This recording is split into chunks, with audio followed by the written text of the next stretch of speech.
আমাদের ভাগ্য নির্ধারণ হয় শবে বরাতে না শবে কদরে? মাশাআল্লাহ, এলাকা মানুষটা সঠিকটা জানেন, বোঝা গেল। সারা দেশের মানুষ তো জানে ভাগ্য নির্ধারণ হয় শবে বরাতে। ভাইরা আমার, কোরআনে হাকিমে সূরা দুখানের 3 এবং 4 নম্বর আয়াত যদি আপনি দেখেন, আল্লাহ বলেছেন, আমি নিশ্চয়ই কোরআনকে নাজিল করেছি, অবতীর্ণ করেছি একটি বরকতময় রাতে। কোন রাতে বরকত নাজিল করেছেন আল্লাহ তাআলা? বরকতময় রাতে কোরআন নাজিল করেছেন আল্লাহ বলেছেন। আর এই বরকতময় রাতটা কোন রাত? যে রাতে কোরআন নাজিল হয়েছিল শবে কদর। কোন সন্দেহ আছে? কারণ কোরআনের আরেক আয়াত বলছে, ইন্না আনসালনাহু ফি লাইলাতিল কদর, আমি কোরআনকে নাজিল করেছি যে রাতে, সেটা হলো লাইলাতুল কদরে। তাহলে লাইলাতুল কদরে আল্লাহ কোরআন নাজিল করেছেন। আর সূরা দুখানে বলেছেন, আমি একটি বরকতময় রাতে কোরআন নাজিল করেছি। তাহলে এখানে বরকতময় রাত বলতে যে লাইলাতুল কদরকে বোঝানো হয়েছে, সেটা দিনের আলোর মতো পরিষ্কার। ঠিক কিনা বলেন? এরপর আয়াত আল্লাহ বলেছেন, ফিহা ইউফরাকু কুল্লু আমরিন হাকিম, এই বরকতময় রাত যে রাতে কোরআন নাজিল হয়েছে, অর্থাৎ লাইলাতুল কদর, সেই রাতেই সমস্ত গুরুত্বপূর্ণ হিকমাপূর্ণ বিষয়গুলো সব ধার্য হয়ে থাকে, নির্ধারণ হয়ে থাকে। এই আয়াতের আলোকে বোঝা যায় মানুষের ভাগ্য সারা বছরের যেটি লিপিবদ্ধ হওয়ার কথা, সারা বছরের যে বাজেট হওয়ার কথা, সেটা হয়ে থাকে লাইলাতুল কদরে, শবে কদরে। মধ্য শাবানের রাত, এ রাতে আল্লাহ তাআলা মানুষকে সাধারণ ক্ষমা ঘোষণা করেন। যাদের মনে হিংসা নাই, যাদের মনে মানুষের প্রতি বিদ্বেষ শত্রুতা নাই, এবং যারা শিরকে লিপ্ত না, এই মানুষগুলো ছাড়া বাকি মানুষগুলোকে মধ্য শাবানের রাত, যেটাকে আমরা শবে বরাত বলি, হাদিসের ভাষ্য শবে বরাত নয়, হাদিসের ভাষ্য হলো লাইলাতুন নিসফি মিন শাবান, সেই রাতে আল্লাহ রাব্বুল আলামিন বান্দাকে সাধারণ ক্ষমা ঘোষণা করেন। এটা একটা ভিন্ন বিষয়, কিন্তু বছরের সবচেয়ে শ্রেষ্ঠ রাত হলো লাইলাতুল কদর, যেই রাতে আল্লাহ তাআলা বান্দার ভাগ্য ঠিক করেন। এই রাতে যে ভাগ্য আল্লাহ নির্ধারণ করে থাকেন, সেই নির্ধারণটা যেন আমাদের অনুকূলে হয়, সেই নির্ধারণটা যেন আমাদের জন্য কল্যাণকর হয়। আল্লাহ যেন আমাদের ভাগ্যে ভালো কিছু লেখেন, খারাপ কিছু যেন না লেখেন। আল্লাহ যেন তাকদীরে আমাদেরকে ভালো কিছু দেন, মন্দ কিছু থেকে বাঁচিয়ে রাখেন। সেজন্য আমরা সবাই কামনা করি কি করি না? শুধু করি তা না, শবে বরাতে যত মানুষ মসজিদে আসে আমাদের দেশে, সারা বছরের অন্য কোন রাত, দিন, অন্য কোন সময় এত মানুষ মসজিদে আসে, কারণ কি? শবে বরাতে মানুষ মসজিদে বেশি আসে কেন? কি কারণে আসে বলেন দেখি? সবচেয়ে বেশি মানুষ মসজিদে আসে কোন দিন? শবে বরাতে। কেন এই দিন বেশি আসে কেন? একজনকে সিন্নি খাওয়ার জন্য না, সিন্নি তো অন্য দিনও দেয়। এই রাতে বেশিরভাগ মানুষ মসজিদে যায় বা ইবাদত বন্দেগী করে যার যার মতে করে। বেশিরভাগ মানুষের ধারণা হলো যে এই রাতে ভাগ্য ঠিক হয়।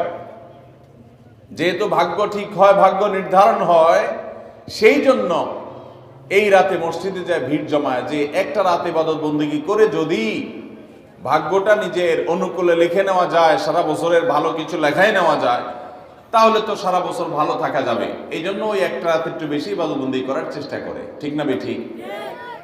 ভাইরা আমার, প্রথম কথা হলো ভাগ্য নির্ধারণ এই রাতে নয়, বরং লাইলাতুল কদরে হয়। দ্বিতীয় কথা হলো ভাগ্য নির্ধারণের জন্য একটা রাত মসজিদে গিয়ে ইবাদত বন্দেগী করলেই আমার ভাগ্য নির্ধারিত হয়ে যাবে বা ভাগ্য ভালো কিছু লেখা হয়ে যাবে ভাগ্যে, এরকম কোন কথা কোরআন বা হাদিস থেকে পাওয়া যায়? কোরআন হাদিসে কি পাওয়া যায়? সূরা নাহল আয়াত নম্বর 97, মান আমিলা সালিহাম মিন যাকারিন আও উনসা ওয়া হুয়া মুমিন, পুরুষ হোক আর নারী হোক, যে কোনো ব্যক্তি যদি ঈমানদার অবস্থায় ভালো কাজ করে, পুরুষ হোক কিংবা মহিলা, যে কেউ যদি ভালো কাজ খুঁটে খুঁটে খুঁটে নেক আমল করে, ভালো ভালো নেক কাজ, কোরআন হাদিসে নির্দেশিত কাজ, আল্লাহ যা করতে বলেছেন, রাসূল সাল্লাল্লাহু আলাইহি ওয়াসাল্লাম যা করতে বলেছেন, যদি সে কাজগুলো করে, এমত অবস্থায় করে যে সে ঈমানদার, অর্থাৎ ঈমান থাকতে হবে, ঈমান আছে এই অবস্থায় যদি নেক আমল করে, তাহলে কি হবে? আল্লাহ বলেছেন ফালানুহিয়ান্নাহু হায়াতান তাইয়্যিবাহ, তাহলে সেই পুরুষ সে নারীকে আমি পবিত্র জীবন দান করব। কি জীবন দান করবেন বলছেন আল্লাহ? পবিত্র জীবন দান করবেন। এই পবিত্র জীবনে মানুষ সুখী থাকবে, এই পবিত্র জীবনে মানুষ সমৃদ্ধ থাকবে, এই পবিত্র জীবনে মানুষ ভালো থাকবে, নেক থাকবে। এবং এই ইমানদার নারী পুরুষরা যদি নেক আমল করে, ভালো কাজ করে যদি সব সময়, তাহলে সেক্ষেত্রে আল্লাহ বলেছেন তারা যে ভালো কাজ করেছে ওইটার সবচেয়ে উত্তম বিনিময় আমি তাদেরকে দান করব। তাহলে এই আয়াত থেকে প্রমাণ হয় যদি কেউ ঈমান আনার পর নেকামল করতে থাকে, নেকামল করতে থাকে, একদিনের নেকামল নয়, এক রাতের নেকামল নয়, সারা বছর জুড়ে সারা জীবন ধরে ভালো কাজ করার চেষ্টা যদি কেউ করে, আল্লাহ তাআলা তাকে পবিত্র জীবন দিবেন, সৌভাগ্যবান মানুষের জীবন দিবেন, সুখী মানুষের জীবন দিবেন। এখান থেকে বোঝা যায় কি ভাগ্য নির্ধারণের জন্য এক রাত আমল করতে হবে নাকি সারা বছর? সূরা আরাফ আয়াত নম্বর 96, সূরা আরাফ আয়াত নম্বর কত? 96। আল্লাহ বলেছেন ওয়ালাউ আন্না আহলাল কুরা আমানু ওয়াত্তাকাউ, যদি কোন জনপদের লোকেরা ঈমান আনে আর তাকওয়া অবলম্বন করে। তাকওয়া কি? তাকওয়া হলো আল্লাহর ভয়ে সে আল্লাহর নির্দেশগুলো মানে আর হারামগুলো বর্জন করে। এরকম যদি কেউ করে, লাফাতাহনা আলাইহিম বারাকাতিম মিনাস সামাই ওয়াল আরদ, আল্লাহ বলেছেন তাহলে ওই ব্যক্তিকে আসমান এবং জমিন থেকে সমস্ত বরকত সমূহের দুয়ার সবগুলো তার জন্য খুলে দেওয়া হবে। তাহলে বোঝা গেল মানুষের জীবনে বরকত নাজিল হবে, মানুষ সুখে থাকবে, ভালো কিছু তার তাকদিরে লেখা হবে। তখন যখন বান্দা নেকামল করে, যখন বান্দা গুনাহ থেকে বাঁচে, তাকওয়া অবলম্বন করে, তখন তার ওই এক রাত্রে গিয়ে আলাদা কিছু দোয়া বা বিশেষ পদ্ধতির কোনো জিকির আজকার এটা প্রয়োজন হয় না, বরং সে সারা বছর জুড়ে আল্লাহ তাআলা তার নসিবে ভালো কিছু লেখেন যদি সে বছর জুড়ে সারা জীবন ধরে নেকামল করে গুনাহ থেকে বাঁচে। ভাইরা আমার, আপনাকে আল্লাহ তাআলা কোন কলকারখানার মালিক বানিয়েছে, কোন মিল ইন্ডাস্ট্রি আছে আপনার। ধরুন আপনার বাসায় দুটা মেশিন আছে, সেলাই মেশিন আছে। আপনার যেই মেশিনটা ভালো, এটা দিয়ে আপনার কাজ হয়, প্রোডাকশন হয়, ওই মেশিনটাকে তেল মোবিল আপনি ঠিক মতো দিবেন কি দিবেন না? যেহেতু ওইটা সার্ভিস দেয় আপনাকে, ওখান থেকে আপনার প্রোডাকশন হয়, ভালো কিছু অর্জিত হয়, সেজন্য আপনি অটোমেটিকলি সেটার জন্য বিদ্যুৎ সাপ্লাই দিবেন, গ্যাস লাগলে গ্যাসের সাপ্লাই যে মেশিনের জন্য দরকার সেটা দিবেন, তেল মোবিল যা যা দেওয়া দরকার সেটা দিবেন, নষ্ট হলে সাথে সাথে ওটা ঠিক করাবেন, যা যা দরকার সব ব্যবস্থা আপনি করবেন। কারণ মেশিনটা আপনার প্রোডাক্টিভ, মেশিনটা আপনার প্রোডাকশন দিচ্ছে, এখান থেকে ভালো কিছু পাওয়া যাচ্ছে, সেজন্য আপনি এটা দিবেন। আরেকটা মেশিন যদি হয় যে মেশিন থেকে আপনার কোনো সার্ভিস আপনি পান না, প্রোডাকশন দেয় না, মেশিনটা নষ্ট হয়ে অকেজো হয়ে পড়ে আছে, তাহলে ওই মেশিনে কি আপনি বিদ্যুৎ সাপ্লাই দিবেন? ওখানে কি আপনি অন্য যা দরকার আছে তেল মোবিল নিয়মিত দেওয়া, এগুলো কি আপনি করবেন? করবেন না। হ্যাঁ, ওইটার জন্য মাসে মাসে কিস্তি যদি দেওয়ার দরকার হয়, আগে থেকে কিনা থাকে, তাহলে আপনি আজকে কিস্তি পরিশোধ করবেন। অন্য কিছু আগে থেকে করা দরকার আছে সেটা আপনি করবেন।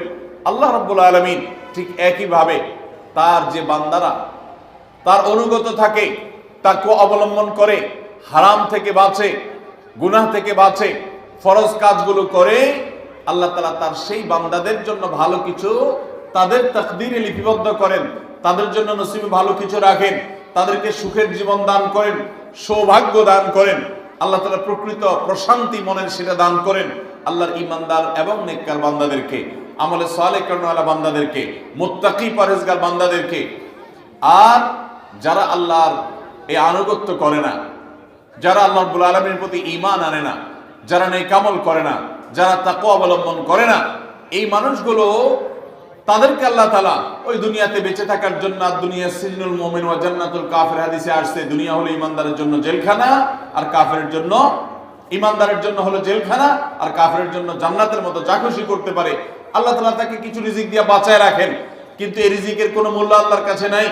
নবী করিম সাল্লাল্লাহু আলাইহি সাল্লাম বলেছেন, যদি দুনিয়া এবং দুনিয়ার মধ্যে যা কিছু আছে এগুলো যদি মাছির ডানার মতো মূল্য রাখতো, তো আল্লাহ তাআলা দুনিয়াতে আল্লাহর প্রতি অবিশ্বাসী কাউকে এক ঢোক পানিও পান করতে দিতেন না। এখান থেকে বোঝা গেল এই দুনিয়া যত কিছু আমরা ভোগ করি, এগুলো আল্লাহ রাব্বুল আলামিনের কাছে এগুলো 2 পয়সার কোনো দাম নাই। বিশেষ করে যারা আখিরাতে বিশ্বাসী না, যারা আল্লাহর প্রতি ঈমান নাই, সে কাফেরদের জন্য এগুলো আল্লাহ তাআলা দিয়ে থাকেন, কারণ এগুলো সামান্য সময়ের ভোগ, অনন্ত অসীমকালের সুখ এবং দুনিয়ার প্রকৃত প্রশান্তি। এটা আল্লাহ শুধু তার ঈমানদার বান্দাদের জন্যই বরাদ্দ করে রেখেছেন। তো এই আয়াত থেকে, হাদিস থেকে বোঝা যায় যে ঈমানদাররা যখন নেক আমল করবে, তাদের জন্য আল্লাহ তাআলা নসিবে ভালো কিছু দিবেন, তাদের জন্য আল্লাহ তাআলা তাদের ভাগ্যে ভালো কিছু দিবেন, তাদের ভাগ্য সুপ্রসন্ন হবে। আর যদি কেউ বদামল হয়, তাহলে আল্লাহ রাব্বুল আলামিন তার জন্য প্রকৃত প্রশান্তি, আসল সুখের ঠিকানা, সেটা আল্লাহ তাআলা তাদেরকে কখনো দিবেন